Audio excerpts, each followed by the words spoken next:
إن الحمد لله نحمده ونستعينه ونستغفره ونعوذ بالله من شرور أنفسنا ومن سيئات أعمالنا. من يهده الله فلا مضل له ومن يضلل فلا هادي له، وأشهد أن لا إله إلا الله وأشهد أن محمدا عبده ورسوله. اللهم صل على محمد وعلى آله وأصحابه ومن تبعهم بإحسان إلى يوم الدين. يا أيها الذين آمنوا اتقوا الله حق تقاته ولا تموتن إلا وأنتم مسلمون. يا أيها الناس اتقوا ربكم الذي خلقكم من نفس واحدة وخلق منها زوجها وبث منهما رجالا كثيرا ونساء، واتقوا الله الذي تساءلون به والأرحام إن الله كان عليكم رقيبا. يا أيها الذين آمنوا اتقوا الله وقولوا قولا سديدا يصلح لكم أعمالكم ويغفر لكم ذنوبكم، ومن يطع الله ورسوله فقد فاز فوزا عظيما. أما بعد، فإن أصدق الحديث كتاب الله وخير الحديث هدي محمد صلى الله عليه وسلم، وشر الأمور محدثاتها وكل محدثة بدعة وكل بدعة ضلالة وكل ضلالة في النار. أيها الناس رحمكم الله، أوصي نفسي وإياكم بتقوى الله فقد فاز المتقون. Jemaah-jemaah yang dimuliakan Allah Subhanahu wa taala, tidak terasa kita telah memasuki tahun 2026 Masehi. Dan tahun Masehi adalah merupakan sebuah kenyataan yang kita jalani dan hidup bersamanya. Dalam banyak hal hidup dan aktivitas kita diatur oleh penetapan tahun Masehi. Kita sadar maupun tidak sadar. Di antara contohnya adalah tahun dan tanggal yang berada di dalam identitas kita semua berdasarkan tahun dan tanggal Masehi. Demikian pula dalam penetapan kalender pendidikan, gaji bulanan dan sebagainya, yang dalam hal ini merupakan sebuah kenyataan dan kenyataan tersebut telah menyatu dalam aktivitas kehidupan kita. Maka bagaimana kita menyikapinya? Dengan cara yang membuat kita terjatuh ke dalam pelanggaran terhadap agama kita, dan apa-apa saja langkah-langkah yang seharusnya dilakukan seorang muslim pada pergantian tahun untuk menjaga agama dan imannya. Jamaah yang Allah Subhanahu wa taala muliakan, ada empat hal yang perlu kita pahami dalam menyikapi pergantian tahun, yaitu mengambil ibrah, segala prioritas, kemandirian, dan memanfaatkan peluang. Pertama, mengambil ibrah atau pelajaran. Yang dimaksud dengan mengambil ibrah atau pelajaran adalah suatu perasaan yang dirasakan manusia di dalam hatinya, yang mendorong kepada keinginan untuk lebih baik lagi di tahun yang sebelumnya, baik pada perbuatan dan amal kebajikan yang sifatnya antara hamba kepada Allah, atau amal kebajikan yang sifatnya antara hamba dan hamba lainnya. Tentang perbedaan itu Allah Subhanahu wa taala berfirman dalam Al-Qur'an, "Innallaha la yughayyiru ma biqaumin hatta yughayyiru ma bi anfusihim." Artinya, sungguhnya Allah tidak akan merubah keadaan suatu kaum sampai mereka mengubah keadaan yang ada pada diri mereka sendiri. Quran Surah Al-Baqarah ayat 11. Ibrah yang lain seperti, yaitu ketika seorang muslim pada pergantian tahun merasakan usia yang terus terkikis oleh perjalanan tahun-tahun. Apa yang telah ia perbuat di dalamnya? Apa yang telah ia sia-siakan? Apa yang telah ia lakukan terhadap tanggung jawabnya yang besar dan banyak? Dan apakah ia telah menyiapkan jawaban dari pertanyaan? Rasulullah SAW bersabda bahwa setiap orang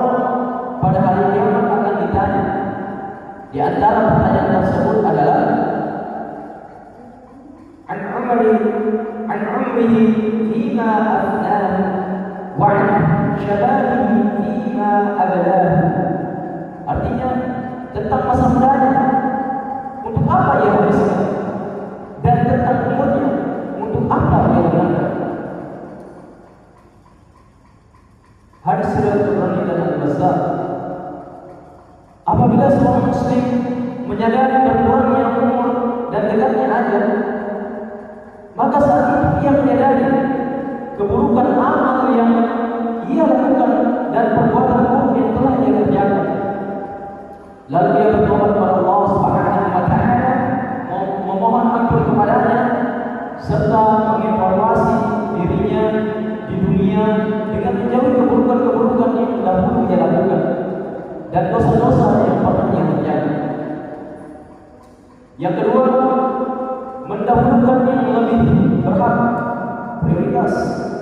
Seandainya pergantian tahun benar-benar berkaitan dengan Nabi Isa, maka kitalah kaum muslimin yang lebih berhak dengannya, karena beliau sejatinya termasuk kaum muslim.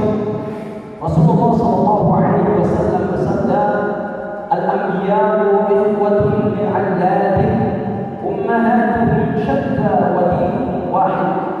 Wa inni awla an-nas bi'Isa bin Maryam, li'annahu lam yakun baini wa bainahu nabiyyun, wa innahu nazil, fa idza ra'aytumuhu fa'rifuhu." Artinya para nabi adalah saudara saya. Ibu-ibu mereka berbeda-beda, akan tetapi agama mereka sama. Sesungguhnya aku adalah orang yang paling berhak dekat kepada Isa bin Maryam, karena tidak ada nabi di antaraku dan dia. Dan sesungguhnya dia akan turun, jika kalian melihatnya, maka kenalilah dia. Hadis riwayat Muslim. Kitalah yang lebih berhak terhadap Isa. Kita mengingat mukjizat kelahirannya tanpa ayah, sebagaimana alam kita diciptakan tanpa ayah dan ibu. Allah Subhanahu wa taala berfirman dalam surah Al-Imran ayat 59, "Inna mathala Isa 'inda Allahi kamathali Adam, khalaqahu min turabin thumma qala lahu kun fayakun." Artinya sesungguhnya perumpamaan Isa di sisi Allah Subhanahu wa taala seperti penciptaan Adam. Dia menciptakannya dari tanah, kemudian dia berfirman kepadanya, "Jadilah," maka jadilah dia. Quran surah Al-Imran ayat 59. Kitalah yang lebih berhak terhadap Isa. Kita mengingat kezuhudannya, kesabarannya, dan baktinya kepada ibunya, serta keyakinan bahwa beliau tidak disalib, melainkan diangkat oleh Allah Subhanahu wa taala kepadanya, dan bahwa beliau sebagaimana sabda Nabi akan turun di akhir zaman untuk memutuskan perkara di antara manusia dengan syariat Al-Quran. Yang ketiga, kemandirian. Seorang muslim harus teguh dengan jati dirinya, mandiri dalam identitasnya, tidak hanya mengikuti ketergantungan kepada selainnya, dan tidak melebur dalam kebiasaan serta budaya orang lain. Oleh karena itu, pergantian tahun yang hendaknya dianggap sebagai hari biasa seperti hari-hari lainnya, tidak ada perbedaan antara hari tersebut dengan hari-hari lain kecuali dengan ketakwaan. Maka kita tidak mengikuti kaum agama apapun dalam hari raya, kebiasaan dan ritual mereka yang bertentangan dengan Islam. Rasulullah SAW tidak menghendaki seorang muslim menyerupai selainnya. Beliau bersabda, "Man tashabbaha biqaumin fahuwa minhum." Artinya barang siapa menyerupai suatu kaum, maka dia termasuk bagian dari mereka. Hadis riwayat Abu Dawud. Beliau juga bersabda, "Laisa minna man tashabbaha bighairina." Artinya bukan termasuk golongan kami orang yang menyerupai selain kami. Hadis riwayat Tirmidzi. Lalu kebaikan apa lagi yang tersisa bagi orang yang telah dilepaskan darinya oleh sang kekasih bumi ini? Yang keempat atau yang terakhir adalah memanfaatkan peluang. Kita perlu mengetahui bahwa Nabi telah memperingatkan kita dari meniru kaum Nasrani sejak 14 abad yang lalu, dan beliau mengabarkan bahwa hal itu suatu hari akan terjadi pada umat ini, dan sungguh hal itu telah terjadi dan kita menyaksikannya hari ini.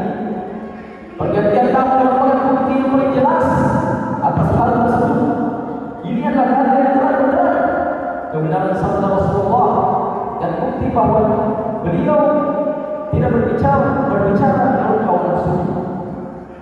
Seorang mukmin tidak sepatutnya melewatkan satu pun kesempatan untuk berdakwah kepada Allah dan untuk mengajak berpegang teguh kepada sunnah Rasulullah SAW.